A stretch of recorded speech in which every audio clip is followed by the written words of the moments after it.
Amados irmãos, aqui é o pastor Hélio Ornelas, pastor da Igreja Metodista Pentecostal, no Morro da Carolina, Jacatirão, Duque de Caxias, na congregação Jardim Santa Marta, Belfor Roxo, e na congregação Nova Campinas do Caxias. Aqui para mais um vídeo, ministração da última aula desse primeiro trimestre da Escola Dominical 2021, lições da CPAD. A lição de hoje, que vamos estudar, é voltar luz dos olhos para a bendita esperança. Mas antes de falar sobre a lição de hoje, como hoje é o último dia, última lição desse trimestre, eu quero apenas fazer uma rápida recapitulação pelos meus constitutos das lições para irmãos lembrar o que estudamos.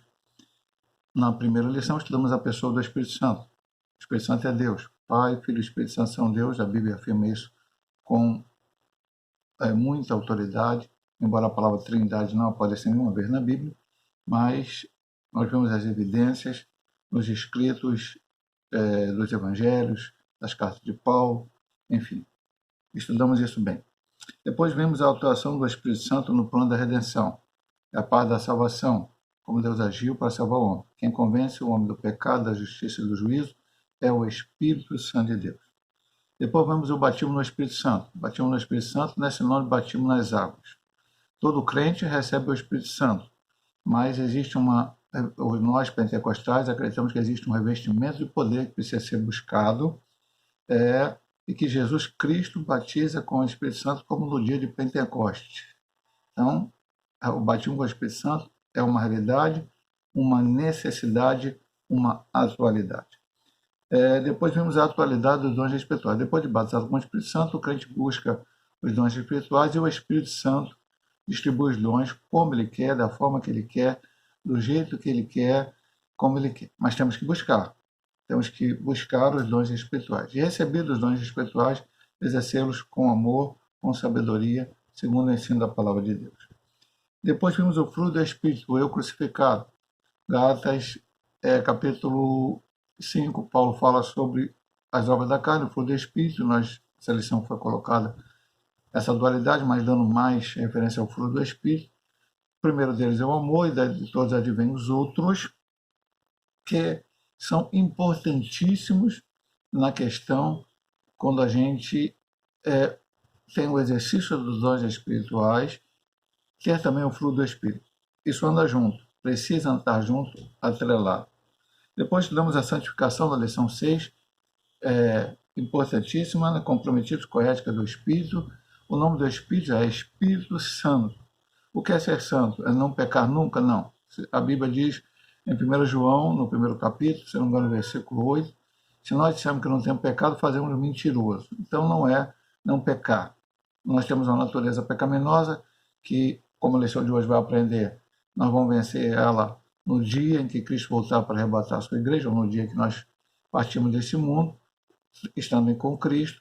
Então, a santificação é ser santo, é ser separado do pecado, do mundo, de tudo aquilo que pode atrapalhar a nossa salvação.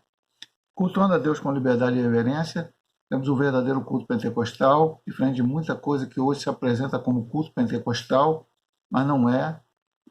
Vemos que há muitos modismos e inovações, mas vimos aqui o que é o culto pentecostal na palavra de Deus.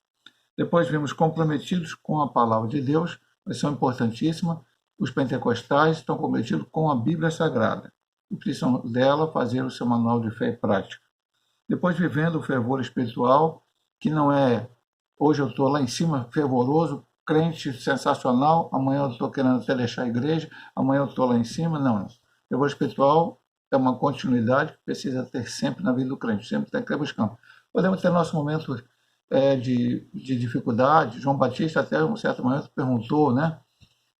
Depois de tudo que ele fez, batizou Jesus, muitas coisas, mandou o discípulo dele perguntar, ele estava preso, se Jesus era mesmo aquele que deveria fazer aquele, ser o Messias, enfim. E Jesus falou, olha, vocês vão lá, fala para eles que vocês têm visto. Aí na mesma hora Jesus curou pessoas, fez milagres, e aí voltaram, e João Batista recobrou a sua fervor espiritual. Nosso fervor espiritual ele é mantido como? Leitura da palavra, oração e jejum. Essa é um tripé que precisamos Ele está sempre fazendo. Depois o Senhor cura hoje, eles são maravilhosos. A cura não ficou nos tempos apostólicos, mas ainda é hoje, e é uma das partes também da obra salvífica. Jesus salva, cura, liberta, transforma, batiza com o Espírito Santo, brevemente voltará, que vamos estudar hoje. Como liçado com a evangelização e a urgência do discipulado, as duas últimas lições estão interligadas: evangelizar e discipular, pregar e ensinar. E hoje nós vamos ver, voltando os olhos para a bendita esperança. Então vamos aqui para a lição de hoje.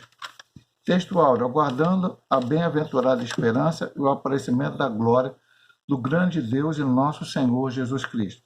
Tito 2,13. A verdade prática: a nossa esperança é algo vivido e real.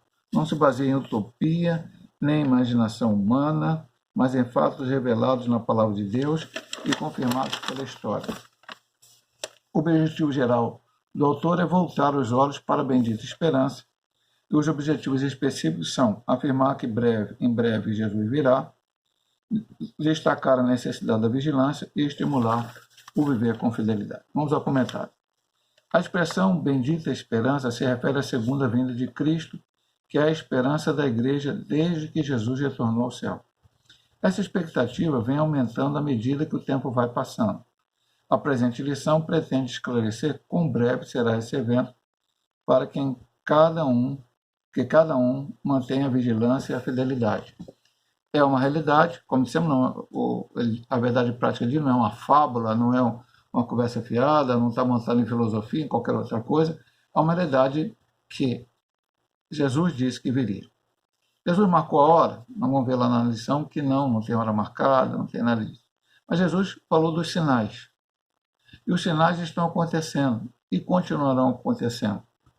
Podemos contextualizar para nós no dia de hoje essa epidemia do coronavírus, algo que o mundo talvez nunca tenha visto, o fique em casa, outras coisas mais que aconteceram, é um dos sinais da volta de Cristo. Jesus diz que nos últimos tempos haveriam pestes, Mateus 24, ele falou sobre o seu sermão profético, é até interessante, meu amado irmão, o sermão escatológico de Cristo está em Mateus, está em Lucas e está em Marcos.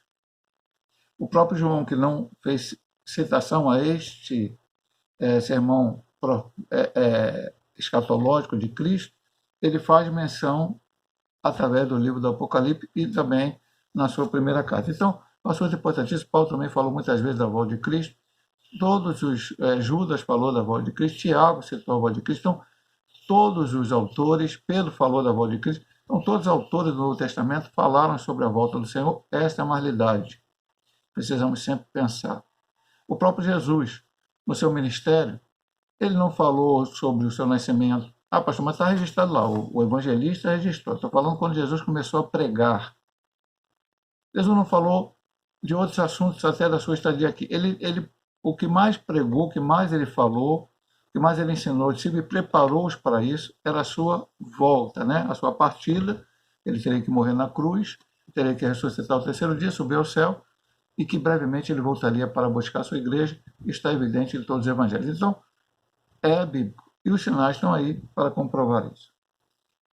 Para isso, eu, crente, cristão, tenho que estar esperando, aguardando a volta de Jesus, vivendo em fidelidade, em consagração a Deus. Vamos aqui ver esse primeiro ponto. Breve o Senhor virá. Então, é algo que é iminente, está perto. A vinda de Jesus é tão certa quanto a sucessão dos dias e das noites, e todos não temos a menor dúvida. Esse dia está próximo, e os sinais que precederão a vinda de Jesus já estão presentes, eu acabei de comentar na introdução. Vamos ver aqui a vinda de Cristo.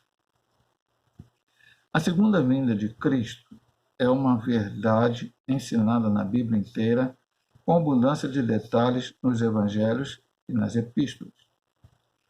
Todos os ramos do cristianismo concordam que Jesus um dia voltará. Mas essa unanimidade não ocorre no tocante à maneira como isso vai acontecer. Há diversas interpretações sobre o tema que fogem ao escopo da presente lição. Inclui-se na expressão segunda vinda o arrebatamento da igreja e a vinda de Jesus em glória. Quando o Senhor Jesus ascendeu ao céu, os varões de branco disseram que ele virá da mesma maneira que subiu. Esse cenário é de sua vinda em glória. e não do arrebatamento da igreja. Vamos lá para algumas coisas aqui. Ele aqui diz que há várias correntes. E há. Não, ele disse que não faz parte do escopo da presente lição. Porque essa lição não foi escrita para falar sobre as várias correntes escatológicas. Foi para falar sobre a realidade da vinda de Cristo, a esperança da vinda de Cristo. E todos concordam que ele voltará. Pastor, qual é essas correntes? Eu vou falar rapidamente, sem entrar em detalhes, somente falando o que a Igreja Metodista Pentecostal crê. Então, nós temos o pré-milenismo, o amilenismo e o pós-milenismo. Pré-milenismo, que Jesus volta antes do milênio; amilenismo, não crê no milênio literal; pós-milenismo, Jesus volta depois do milênio. A Igreja Metodista Pentecostal, a Assembleia de Deus, a maioria das igrejas pentecostais, crê no pré-milenismo. Pré-tribulacionismo, hoje existe mais uma doutrina mais recente, midi-tribulacionismo e pós-tribulacionismo. O que significa isso, pastor? A igreja será arrebatada antes da tribulação; outros acreditam que a igreja será arrebatada no meio da tribulação; outros acreditam que a igreja será arrebatada após a tribulação, que a igreja passaria pela tribulação. Nós cremos que a igreja não passará pela tribulação, ou seja, a nossa doutrina é pré-tribulacionista. Os eventos da vinda de Cristo são, para nós, o arrebatamento da igreja, consequentemente, o tribunal das obras, não é tribunal de salvação, perdição, é das obras com Cristo, né? Couro, prata, pedra preciosa, madeira, palha e feno. Depois, as bodas do Cordeiro, 7 anos de boda, enquanto o mundo está na grande tribulação. Ao final da tribulação, antes da tribulação, haverá a primeira ressurreição, a primeira parte da primeira ressurreição. Ao final da tribulação, a segunda parte, com aqueles que morreram na tribulação porque não aceitaram o sinal da besta. A igreja, então, volta com Cristo e a batalha do Armagedon. Por isso ele diz aqui nesse final, da mesma maneira que subiu, os varões de branco disseram que ele virá da mesma maneira que subiu. Esse cenário da sua vinda em glória e não do arrebatamento da igreja. Aí ele está dizendo aqui o seguinte: Jesus vai voltar de forma gloriosa com a igreja no final. No arrebatamento, a igreja vai vê-lo, a igreja vai ver a Cristo, vai enxergá-lo, mas ele não voltará para que todo mundo veja. Mas no final da tribulação, todo mundo verá ele voltando e vai lutar contra a tríade satânica, falso profeta, a besta e o dragão. O falso profeta e a besta serão lançados no lago de fogo e enxofre, o dragão no abismo. Jesus restaurará todas as coisas, haverá um milênio, a igreja reinará com Cristo na Nova Jerusalém, Cristo reinará na Jerusalém Celeste sobre as nações que aqui ficaram, Israel e alguns remanescentes da tribulação que não seguiram o anticristo na batalha do Armagedon. Ao final do milênio, ainda Satanás será solto, ainda conseguirá mexer com algumas nações, mas o Senhor desfará com o sopro da sua boca. Virá então um trono branco. E o trono branco que é o julgamento final. Dali, aqueles que aceitaram a Cristo, permanecendo fiéis, vão para a Nova Jerusalém, para a eternidade, e os que não aceitaram vão para o lago de fogo e enxofre, que não é aniquilamento, mas é sofrimento eterno. Bom, dito isto, o ponto 1 está esclarecido. Não, ele não é. Agora, pastor, e quem acredita diferente? Acredita no pós-tribulacionismo, enfim, também acreditam que Cristo virá. Então, não é um problema isso. Isso aqui não é um problema doutrinário que nos afastar uns dos outros porque alguém crê diferente de nós. São correntes teológicas baseadas em pesquisas bíblicas, em leituras bíblicas, em ponto de vista bíblico diferente, mas todos creem que Jesus vai voltar. Jesus virá para levar a sua igreja. Jesus voltará como ele prometeu. É uma promessa de Jesus. Ele prometeu voltar para os buscar e nos levar para o céu. João 14, 1:3. Na casa do meu pai muita morada, se não fosse assim, eu teria dito, vou para o lugar, e aí voltarei e vos levarei para onde eu estiver, vai estejar também. Mas parece que antes do Pentecostes, os discípulos ainda não tinham uma compreensão exata desta vinda. Pelo que se pode observar na pergunta dos discípulos: Senhor, restaurarás tu neste tempo o reino a Israel? Versículo 6 de Atos, capítulo 1. Talvez estivesse ainda pensando num reino físico, político, que era o pensamento dominante em Israel. Mas Jesus escolhe por duas razões principais. O dia e a hora dessa bendita esperança exclusividade do Pai e está fora do radar humano. Ele disse isso em Mateus 24, 36, Marcos 13, 32. E a restauração do reino de Deus não é só para Israel, mas para todos os povos. Jerusalém, como em toda a Judéia, Samaria e até aos confins da terra. Então, eles estão preocupados com domínios. Não, a preocupação nossa da igreja não será, não deve ser política para o futuro, de dominar o mundo. Jesus vai reinar milenialmente, sim.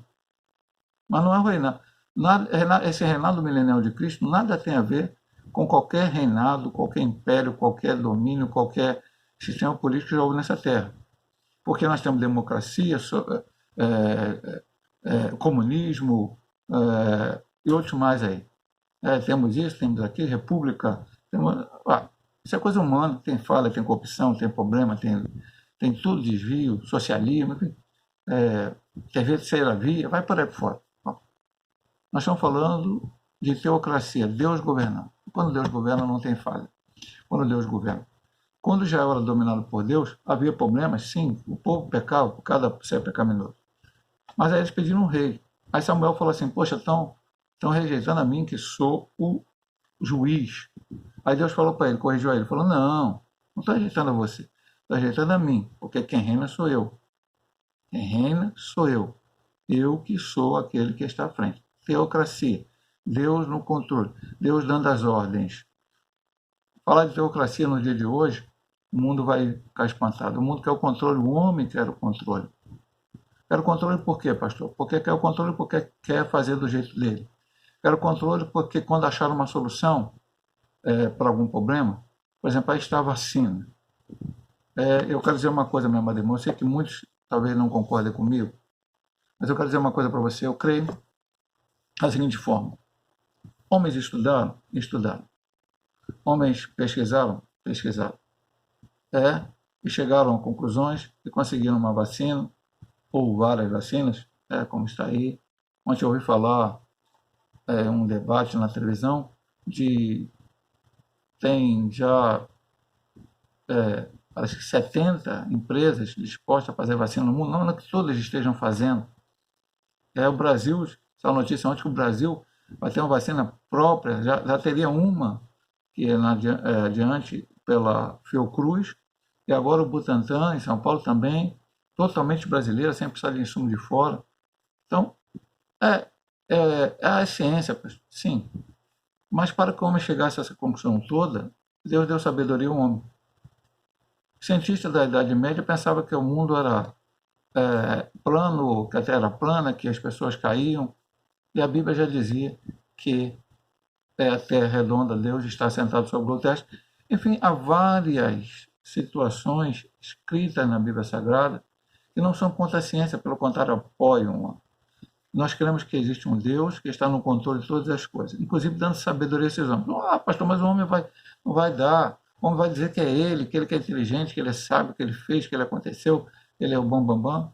Tudo bem, meu irmão, o homem vai fazer isso, é verdade que o homem vai fazer isso, mas nós, servos de Deus, o Deus vivo e verdadeiro, confiamos e cremos no Deus vivo e verdadeiro. Assim eu penso, e assim estou aqui ensinando para os irmãos. O dia se aproxima, veja que a lição fala, breve o Senhor virá, a vinda de Cristo, uma promessa, e agora o dia se aproxima. Sabemos que a vinda de Jesus está próxima pelos sinais claros que o Senhor Jesus nos deixou. Pregamos por toda parte que Jesus breve vem. Essa mensagem está em nossos hinos congregacionais, nos diversos cânticos inspirados nas Escrituras. Ninguém sabe o dia nem a hora, mas o Senhor Jesus deixou sinais claros e evidentes que mostram que esse dia está próximo. Os principais são a efusão do Espírito Santo, uma promessa para os últimos dias, que a partir do avivamento da Rua Azusa tem se espalhado pelo mundo inteiro. Os pentecostais são o maior movimento protestante do mundo. Outro sinal evidente é a fundação do Estado de Israel, que desde 1948 ostenta sua bandeira tremulando na sede das Nações Unidas como Estado soberano. Então, há vários sinais sobre a volta de Jesus. Eu vou ler a Bíblia, né? Isso aqui é um estudo bíblico. Nós estamos aqui estudando a Bíblia, nós estamos estudando aqui o que a metodista, pentecostal pensa, Não, é Bíblia. A Igreja Metodista Pentecostal tem a sua maneira de pensar sobre a volta de Cristo, mas estamos estudando Bíblia. E vamos aqui. Mateus 24, eu disse aqui, fiz a citação aos irmãos. Os discípulos perguntaram ao Senhor quando aconteceriam essas coisas, e ele disse assim, cautelava que ninguém vos engane, a partir do verso 4. Porque muitos virão em meu nome dizendo, eu sou o Cristo, e enganarão muitos. Não tem muita gente aí dizendo que é o Cristo? Ou, se não estão dizendo eternamente, estão querendo tomar o lugar do Cristo. Apareceram vários, meu amado irmão. Tem aqueles bobinhos, como aquele Henrique Cristo aqui, que aparecia nos programas da televisão dizendo que ele era Cristo, que aquilo ali era vamos dizer assim, uma palhaçada, vamos colocar assim.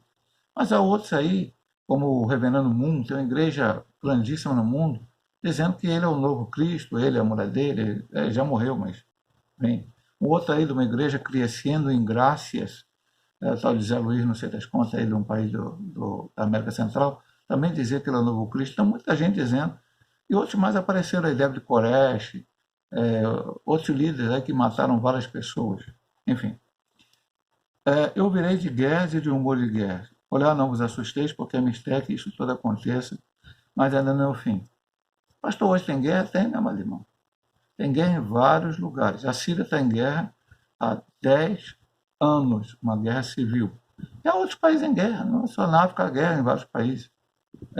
Os grupos extremistas muçulmanos estão aí em vários países, guerreando um contra os outros, às vezes muçulmano contra muçulmano, lutando contra os cristãos. E aí, sem falar que no Brasil que nós temos uma guerra urbana. Temos uma guerra urbana. Tráfico, milícia. Tem hora que fecha tudo. Até às vezes algumas igrejas não podem nem funcionar por causa que naquele momento há um intenso tiroteio naquele bairro específico. Há pouco tempo lá em Santa Marta, não foi dia de culto que eu estivesse, mas houve esse problema, não tão perto, mas ali na Vila Paulina adjacência, as pessoas ficaram presas sem poder trabalhar. E até agora na Vila Paulina, lá em Belfort Roxo, está com esse problema. Então, guerras, humor de guerras entre nações contra nações, dentro da própria nação, e guerras urbanas. Eu virei... não. Portanto, se levantará nação contra nação, reino contra reino, haverá fomes. Aí vem, nação contra nação andando cano, já vemos isso toda hora. Haverá fomes. Na África está aí o pessoal passando fome. Aqui no Brasil, agora com esse problema da pandemia, depois tem muita gente passando fome, e já antes passava em alguns lugares do norte e do nordeste. Pestes, está aí, coronavírus, mais outras coisas, terremotos, em vários lugares, toda hora a gente ouve falar. Há sei lá, 7, 8, 10 anos atrás, teve um tsunami que devastou a Ásia, e a tsunami não é mais que um terremoto abaixo da terra. Mas todas essas coisas são princípios das dores. Então vão lhe entregar para ser atormentado, matar o busão, ser odiado de toda a gente por causa do meu nome. Nesse tempo muitos serão escandalizados, traziam uns aos outros, e os que não se aborrecerão. Surgirão muitos falsos profetas e enganarão muitos. E por se multiplicar a iniquidade, o amor de muitos filhará. Mas olha, presta atenção. Aquele que perseverar até o fim será salvo. Vou ficar aqui e vou voltar aqui na leitura. Então, sinais. Aqui ele fala de 2 sinais também. Em João 2, 28, 32, Atos 2, 16 e 21, fala do descer do batismo com o Espírito Santo, o dia de Pentecoste, o derramamento do Espírito. Pastor, e nós temos novos Pentecostes? Não temos novos Pentecostes. Pentecoste foi um só. Toda a época da igreja houve momentos em que a igreja buscou mais e que a igreja buscou menos. E aí houve reavivamento, a palavra ou avivamento, como você queira dizer, de busca. E a partir da Rua Azusa, o movimento pentecostal ele tomou uma outra forma, mais organizadamente falando. Muitas igrejas surgiram, inclusive a Assembleia de Deus, que não é a igreja mais antiga pentecostal no Brasil, mas é a maior, que nós estamos usando a revista dela. E a partir da década de 60, muitos movimentos pentecostais surgiram, como a Igreja Metodista Pentecostal, como nós saímos de dentro da Igreja Metodista Joelhana, que já foi uma igreja que saiu de dentro da Igreja Metodista do Brasil, muitos avivamentos, muitas coisas acontecendo. O sinal, nos últimos dias, como diz Joel, os velhos terão sonhos, os jovens terão visões, toda aquela coisa mais. E o segundo sinal que ele fala é sobre Israel. Israel, por causa da sua a atitude contra o Cristo, quando, ou pelo menos a maioria deles, né? A Bíblia diz, João capítulo 1, versículo 2, veio para os seus, e os seus não receberam, mas todos quantos receberam Deus o poder de serem feitos filhos de Deus, a saber, que não seu nome. A igreja surgiu entre os judeus, pelo Paulo, nem no início, nem tanto, né, depois convertido, mas Pedro, João, Tiago, Bartolomeu, Filipe, os 12, os 120 que buscaram o batismo com o Espírito Santo, cerca de 120.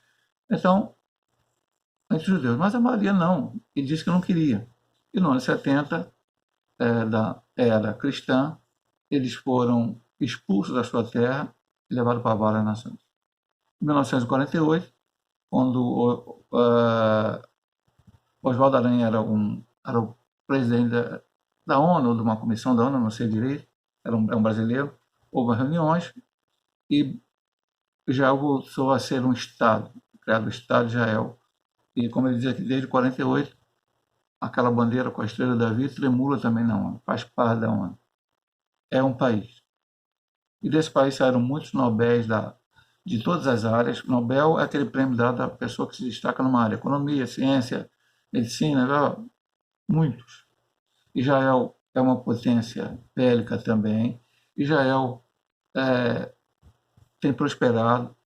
Agora mesmo na época eu sei que é um país pequeno, mas não podemos comparar, mas o país que mais vacinou proporcionalmente à sua população foi Israel.